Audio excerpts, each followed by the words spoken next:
প্রিয় দর্শক, আসসালামু আলাইকুম। দর্শক, আপনাদের প্রীতি ও শুভেচ্ছা জানিয়ে শুরু করছি আমাদের আজকের প্রতিবেদন। তো দর্শক, আজকে আমরা এক অসহায় মেয়ের গল্প তুলে ধরব, যার নাম হচ্ছে রুমি। রুমির বিয়ে শাদী হয়েছিল। তো রুমি ছিল গরিব ঘরের সন্তান, কিন্তু রুমির স্বামী রুমিকে দেখে পছন্দ করে বিয়ে করে।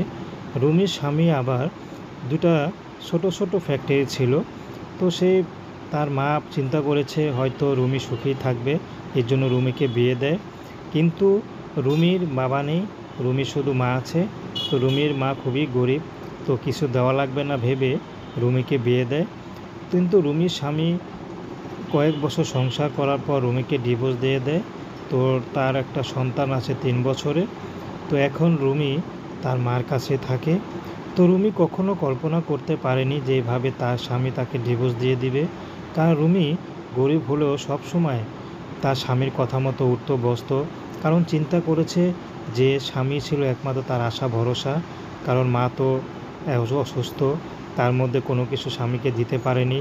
তো রুমি চেয়েছিল তার সব ভালোবাসাটুকু দিয়ে স্বামীর পাশে থাকতে, কিন্তু স্বামী রাখে নাই।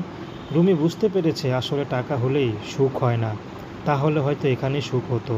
তো রুমি এখন ইউটিউব এসেছে, চাচ্ছে দায়িত্ববান একজন পুরুষ, সে বিবাহিত হোক আর বয়স্ক হোক। তো প্রেম, ভালোবাসা, সাহায্য, সহযোগিতা, বিয়ে শাদী করা একান্ত আপনাদের ব্যক্তিগত ব্যাপার। আসসালামু আলাইকুম।